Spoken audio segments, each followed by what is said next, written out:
Substack Q&A. Natalie Wexler of Minding the Gap. Should we teach more knowledge and less process? Why has knowledge become a bad word? Racket catches up with K-12 expert Natalie Wexler, author of The Knowledge Gap. A great debate consumed education professionals in the K-12 realm in the last decades. How best to address stubborn statistical inequities in outcomes involving students from low-income and/or minority backgrounds. Because Americans often reserve their strongest opinions for issues involving their children, the problem has fueled a range of furious controversies. Some advance equity-based solutions. Others argue tackling basic structural inequality in society at large might be a prerequisite to solving the education conundrum. And others still argue it's not the state's job to fix the problem at all. Natalie Wexler of Minding the Gap writes about K-12 education from a different angle. She's best known for a book, The Knowledge Gap, The Hidden Cause of America's Broken Education System, and How to Fix It, that makes a compelling case that the children she describes as the most vulnerable students often struggle with traditional approaches that assume reading is a set of skills that can be taught completely disconnected from content. Kids from more affluent backgrounds gain more basic knowledge of the world at home, making reading easier since they're absorbing fewer unfamiliar concepts. Focus on teaching knowledge instead of process, Wexler implies, and vulnerable students will learn more quickly. Minding the Gap offers a way for readers to get proactive alternative perspectives on mainstream coverage of education.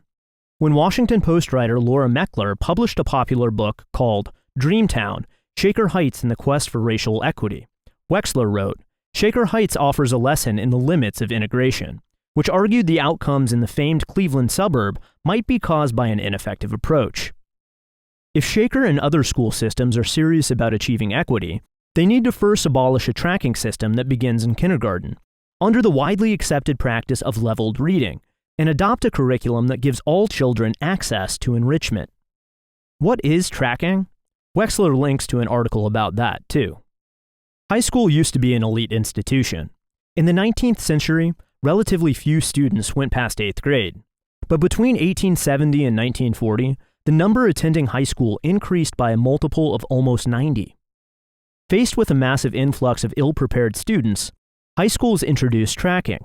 Students headed to college, generally those from wealthier families, were placed on the academic track, while others were relegated to vocational tracks, which were thought to measure inherent and unchangeable intellectual capacities. In short, Wexler's site provides food for thought for people already interested in education, but also offers detailed explanations of modern trends and how they came into being. It's always a good sign if a site or magazine can be interesting to experts and beginners alike. And this one is useful for educators, parents, journalists, and people with no background at all. Racket caught up with Wexler to ask her about her approach and about Minding the Gap. Racket, what can you tell us about yourself? Wexler, I'm the author of The Knowledge Gap, The Hidden Cause of America's Broken Education System, and How to Fix It, and the co-author, with Judith C. Hochman, of The Writing Revolution, a guide to advancing thinking through writing in all subjects and grades. Generally, I write about literacy, cognitive science, and fairness, and my articles have appeared in a number of publications, including The Atlantic, The Washington Post, and The New York Times. My Substack newsletter, which is free, is called Minding the Gap. I'm also the host of a 6-episode podcast called Reading Comprehension Revisited, which was the inaugural season of the Knowledge Matters podcast. I won't go into everything else I've done over the years, except to say that I've also worked as a lawyer and a legal historian, and I live in Washington, D.C. Racket, what do you see as some of the biggest issues in education right now? Wexler, to my mind, the major issue in education for many years has been the discrepancy in test scores and other outcomes between students at the lower and upper ends of the socioeconomic spectrum. There's been a lot of attention recently to pandemic-related learning loss, as well there should be, since it seems likely to hold many students back for years, if not the rest of their lives. But the pandemic only exacerbated pre-existing inequities in our education system, so it's not a new problem. It's just gotten worse. That means the most popular prescriptions for addressing pandemic-related learning loss are unlikely to have much long-term impact. If you extend learning time, either by lengthening the school day or year, or through tutoring, it's unlikely to work if you're just doing more of the same thing that hasn't worked in the past. The basic problem in the US, and some other countries, is a deeply entrenched philosophical approach to education that is well-intentioned but conflicts with evidence from cognitive science about how learning actually works. There is beginning to be some recognition of that, but not nearly enough. The fact is that our education system really only works for students who would probably thrive in any system. They're thriving not because of the system, but rather in spite of it. Racket. The science of reading movement has taken American education by storm. Is it really the panacea it claims to be? Wexler. The term science of reading has often been reduced in the public conversation to the science related to phonics. It's true that the standard approach to teaching children how to read or decode individual words has conflicted with scientific evidence for many years now, and that's a huge problem. You need to be able to decode words in order to become a proficient reader, and many, if not most children, need systematic instruction in phonics in order to do that. It's not that science of reading advocates reduce reading to phonics. They acknowledge that other factors are involved. But the laser-like focus on problems with phonics instruction has created the impression that if we just fix phonics, all will be well. For some kids, primarily those from highly educated, relatively affluent families, that may be true. But if schools continue to use the standard approach to teaching reading comprehension, which also conflicts with scientific evidence, many students still won't be able to reach their full potential. That standard approach has students practice comprehension skills like finding the main idea, using books that are easy enough for them to read on their own on a random variety of topics. This takes up many hours every week in elementary and sometimes middle school, swallowing up time that could be used for social studies and science. The result is that the only students who are able to acquire much academic knowledge and the vocabulary that goes with it are those who are lucky enough to get exposed to it at home, often because their families have more resources. The problem may not become apparent until students reach higher grade levels, even if kids get good decoding instruction. One recent study of 41 states plus DC found that adopting early literacy policies aimed at improving decoding instruction boosts reading scores at the elementary level, but the effects fade out after 5th grade. Why? Experts agree that as grade levels go up, what becomes more important than just the ability to decode words is the ability to comprehend complex text. And the current approach to teaching reading comprehension isn't equipping students to do that. Anyone who cares about phonics should also be concerned about changing our approach to reading comprehension so that it focuses on building students' academic knowledge and vocabulary, as well as their familiarity with the complex sentence structure of written language. If we don't change comprehension instruction, many students are likely to reach higher grade levels able to decode complex text, but unable to understand it. When that has happened in the past, some have said, "You see, phonics instruction doesn't work," and the pendulum has swung away from phonics. That could happen again. Phonics does work, but it's not enough to ensure comprehension. Racket. In your book, The Knowledge Gap, you write that many schools dismiss content in favor of abstract skills. What's the problem with this? Can't skills be applied to any content? Wexler. Some skills can be taught directly, practiced to mastery, and applied generally. That's true of, say, riding a bike. It doesn't matter what kind of bike you're riding, and it's also true of decoding words. But it's not true of the kinds of skills that schools spend many hours trying to teach, like making inferences or critical thinking. Whether you can apply those skills depends largely on whether you have enough background knowledge relating to the text or the topic. There's ample evidence that knowing a lot about the topic you're reading about, for example, baseball, is enormously helpful to comprehension.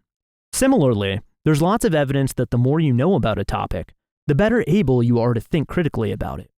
It's been harder to get evidence that if you build students' knowledge by teaching them about a series of topics through a content-rich curriculum, their general reading comprehension will improve. But that's largely because it can take 3 years or more for students to acquire the critical mass of general academic knowledge and vocabulary that enables them to read and understand texts on topics they aren't already familiar with. Studies that follow kids for that long are expensive and difficult to carry out.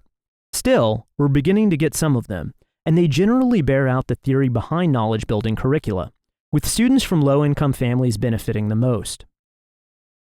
It would certainly be easier if we could just teach isolated skills like finding the main idea and not have to figure out what content to teach and how. But unfortunately, it just doesn't work. One indication is that students don't benefit any more from getting hundreds of hours of comprehension instruction and practice than they do from just a few hours. If these were true skills, more instruction and practice would make a difference. Imagine if you took 100 guitar lessons and your playing still wasn't any better than it was after just 3 or 4. Wouldn't you start to wonder what was going on? That doesn't mean teachers have to choose between teaching comprehension skills and building knowledge. Rather, it's a question of what to put in the foreground. What works is to put specific content in the foreground and bring in whatever skills are appropriate to help students understand and absorb the content. Bracket. Where should educators go if they want to learn about the cognitive science of learning? Are there some books that might be helpful primers? Wexler. Yes, indeed.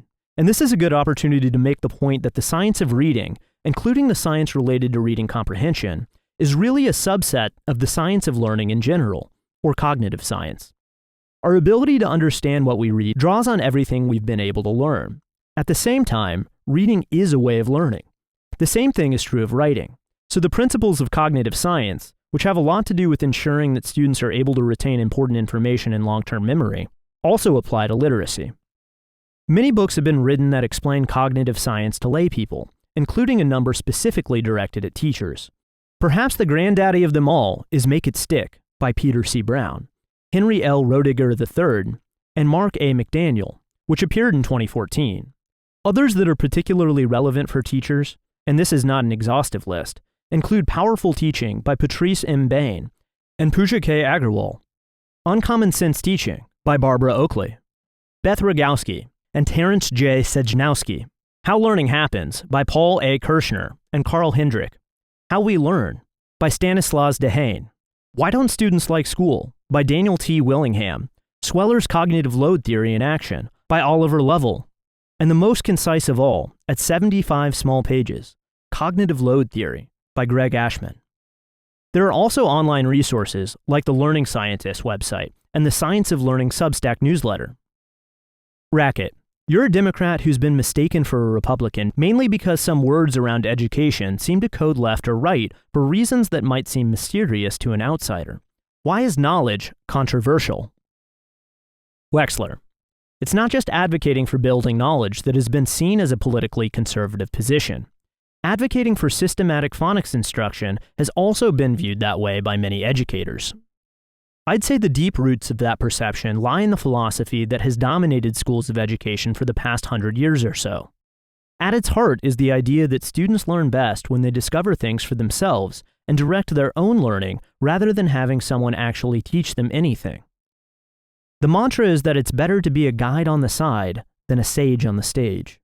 That has become bound up with the political idea that a sage on the stage is inherently patriarchal or elitist, and therefore politically conservative.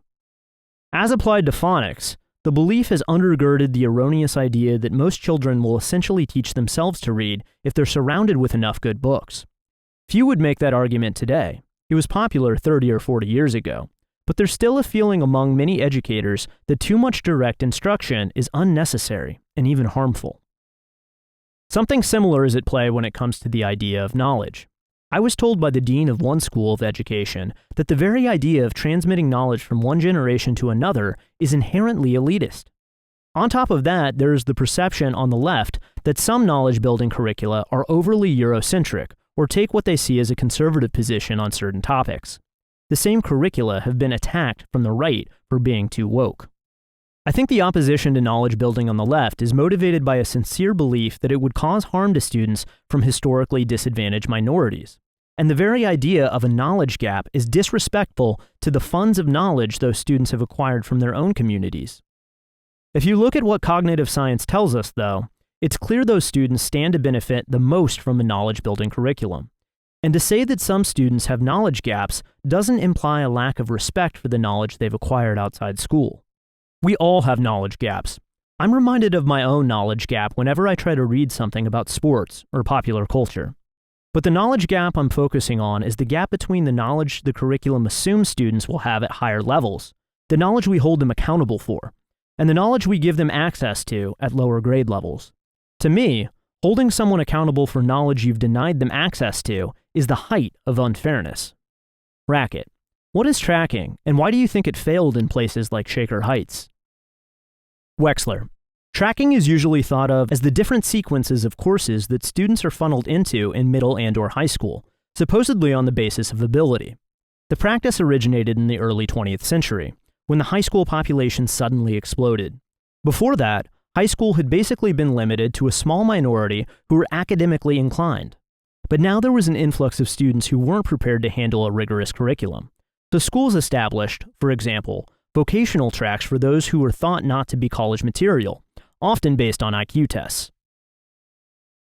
Nowadays, that kind of rigid tracking is generally seen as unacceptable, because students from historically disadvantaged minorities and low-income families were disproportionately relegated to lower tracks. But high schools now have honors and AP classes that tend to be populated exclusively by more affluent students, most of them white. That's ended up being another form of tracking, with similar results, except that now no one is learning to be an auto mechanic or a hairstylist. Shaker Heights is a generally affluent and politically progressive Cleveland suburb. The schools have been integrated for decades. But, just as in many other places, its tracking system, which began in 5th grade, resulted in many students of color being relegated to non-honors classes. Several years ago, the district abolished that system, along with its enrichment classes at lower grade levels, which were almost exclusively white. Now all students were supposed to be taught at the honors level. By most accounts, the experiment hasn't been a success. I'm drawing on an excellent book by Laura Meckler called Dreamtown, Shaker Heights and the Quest for Racial Equity. Instead of having reading assigned as homework in high school honors classes, for example, literature was read aloud in class. Teachers were assigning less writing because some students struggled with it. But as long as we continue teaching elementary school the way we do, some students are inevitably going to arrive at high school much less prepared than others. This has far more to do with socioeconomic status, and specifically level of parental education, than with race. But it's perceived as primarily a racial issue in places like Shaker Heights because virtually all the low-income students are black or brown. We actually have a system of tracking that begins in kindergarten, although no one calls it that. Instead, it's called leveled reading. Kids are sorted into reading groups and limited to books they can decode and understand on their own, to practice their reading skills.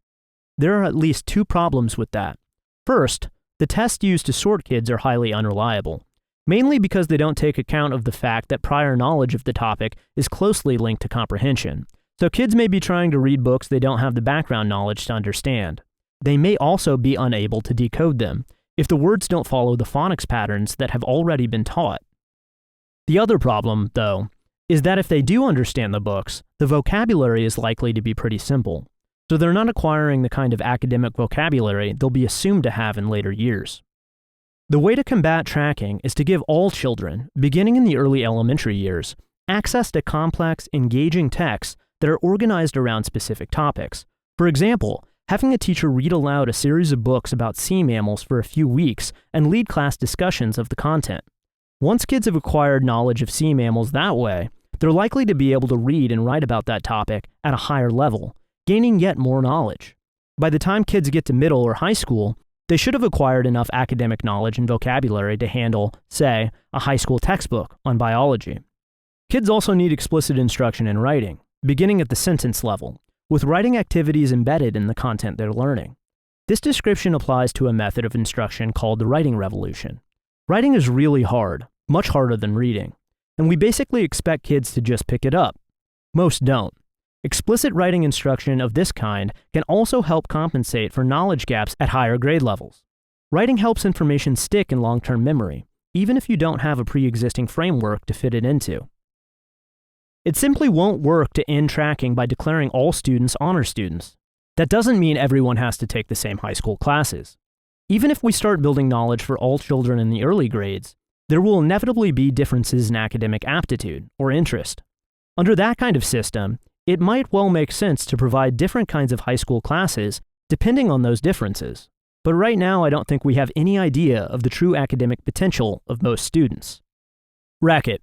Democrats have traditionally dominated in polls with voters on education issues, but in recent years that advantage has shrunk considerably. What's changed, do you think? And do you see opportunities where both parties might agree on certain more successful approaches? Wexler.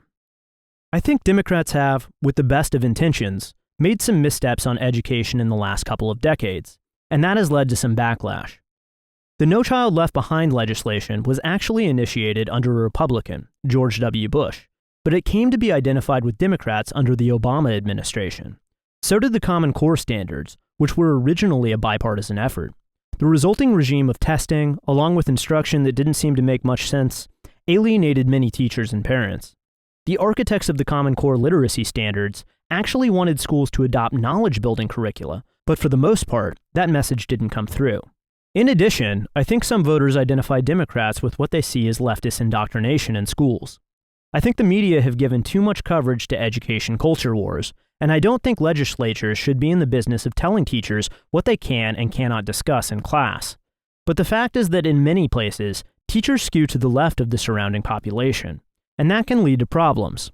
I've read accounts of even fairly progressive Democrats being taken aback by what is being taught in their children's classrooms. Theoretically, education should be a bipartisan issue, as it was for a while, with the education reform movement encompassing both Democrats and Republicans. But the perceived failure of that movement has led to disagreements about what to do next. The left is focused on decolonizing the curriculum and culturally responsive teaching, while the right is focused on school choice and vouchers.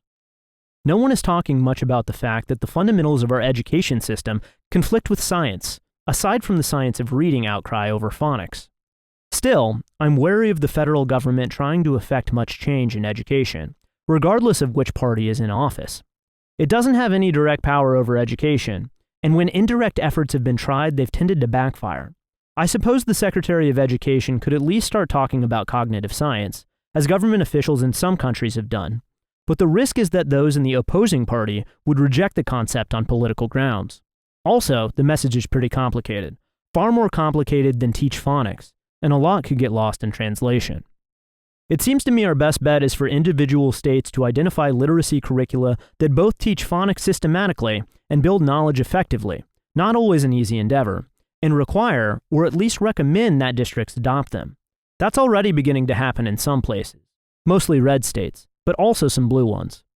Not all districts in those states will implement the curricula well, and none of the curricula are perfect.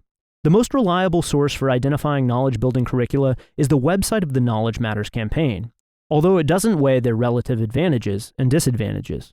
But from what I've seen, even if things are far from perfect, they're often so much better than they were under the previous regime that teachers and administrators are over the moon.